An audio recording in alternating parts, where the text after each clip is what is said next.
Anyone else wants to travel? Ian? Possibly. Possibly. Jason? Going to Africa. Okay, that's cool. That's cool.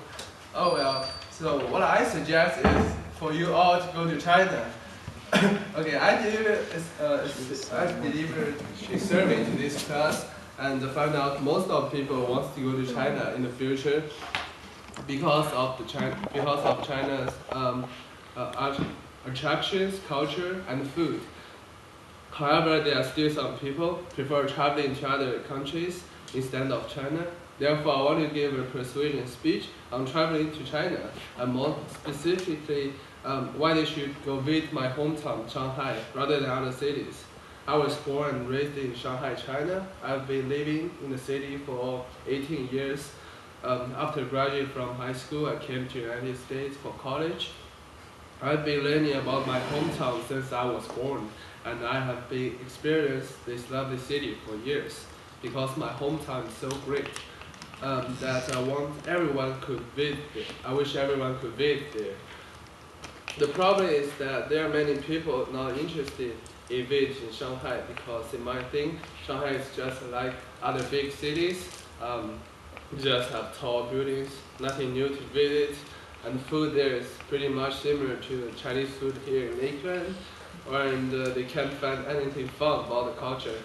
Therefore, I want to persuade you guys to go to my hometown by explaining the great city views, wonderful food in Shanghai, and the interesting cultures in Shanghai. So there are 3 points. And Shanghai is the biggest city in China, and the 5th biggest city in the world. It is located in southeast part of China. One unique Shanghai city view is called Shikumen. This is a Shikumen, and it is a residence building which has 2 or 3 stories, and it is a combination of Western architectures and Chinese architecture. So you can see the similarity. You can see the similarity from the typical Western building and the traditional Chinese architecture. So you can see it's quite similar to those two. And since 2008, Shanghai has over 1,300 feet buildings down the cities.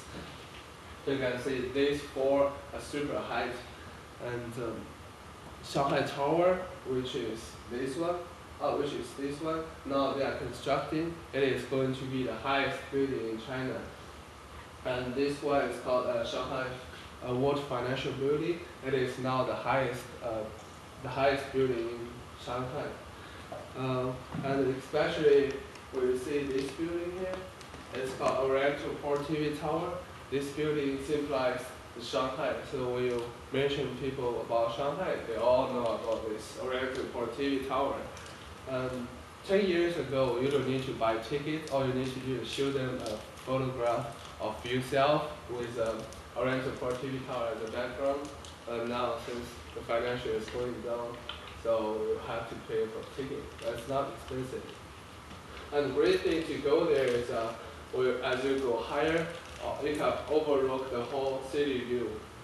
And it's just so great, especially when you go at night. It's just so beautiful. And when you go to the highest floor, there's a place where the floor is made by glasses, so you can look down and see some superheroes swim there. So you all should go. And if you don't like high buildings, it's fine. There are still restaurants, you can have great food, streets, you can go shopping, and zoos, you can ride the tiger. For real? Well, but I think those are not enough to convince you to pay for the ticket. So I want to introduce you another great element of Shanghai, which is food. Because Shanghai cooking is very different from cities because it is the sweetest in China. It contains more sugar. Therefore, many Chinese people think Shanghainese are very sweet, and in fact we are. Like other Chinese people, we cook a lot of meat, especially ribs, we have more than 50 different ways to cook ribs. Ribs are our favorite.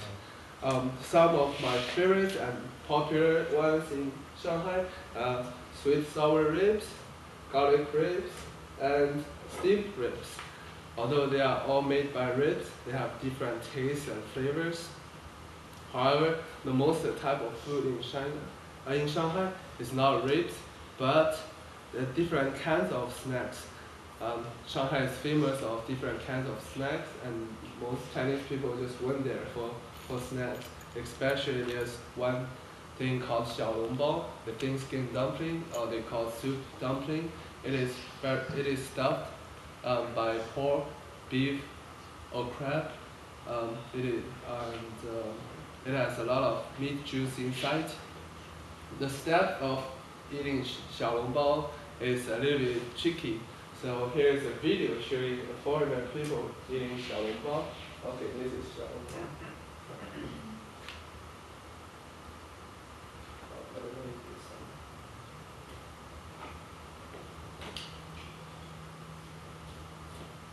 I have to.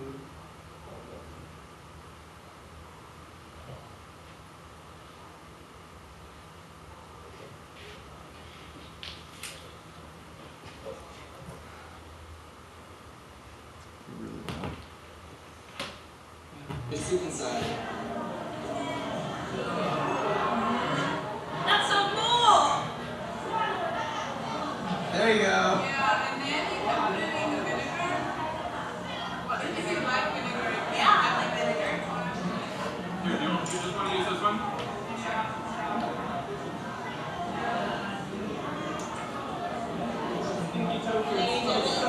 And then I eat it? Yep.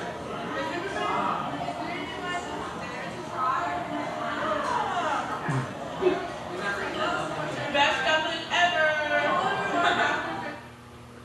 Here. So first you have a little bite and stuff the soup inside and dip in the vinegar and eat the whole thing. It is very tasty. So I think maybe food is not just enough for you to convince to come to China or Shanghai. So I will talk some of the fun cultures of Shanghai. And modern Shanghainese people, they grew up meeting from different cultures. So other people in China have a stereotype of Shanghainese is that people in Shanghai are very westernized. However, old generation people are not. They have their own typical Chinese opinions. And especially in Shanghai, there's a park called Central Park. And it is known as marriage market in Shanghai. Okay, usually you can see there are a lot of old people. They coming out with the resumes of their unmarried children and trying to hook up with their great partner. Well, in their opinion, they think only when good family background and no financial background matches to each other, the marriage can have a happy ending. However, the young generation doesn't think so. Well, so finally it just become a place for old people to hang out. Another Shanghainese culture is very different from American culture. It's bargaining. Does anyone know what bargaining is? No? Maybe I pronounced the word wrong. But it's just negotiating the price on some items when you want to buy. Okay, so when we go shopping in Shanghai, when people say when you say pants is like $50, and you never say yes, you say how about $20, and then they say, oh no, $20 too cheap, I couldn't make money. How about 35? They just keep bargaining with them until you finally reach a good price for both the dealer and yourself. And this is very important because when some foreigners when they go to Shanghai and they think the foreigner people are very dumb, so you just have a really high price and you pay for it, but really you have to bargain for it. You have to cut off the half price first. Well, that's another culture. So you'll have so I really think once you have a chance we go to Shanghai, it's gonna be a great experience for you, and you'll have a remarkable memories. So if you have any more questions, or if you are interested, you can let me know, and I can tell you more about Shanghai. Thank you very much.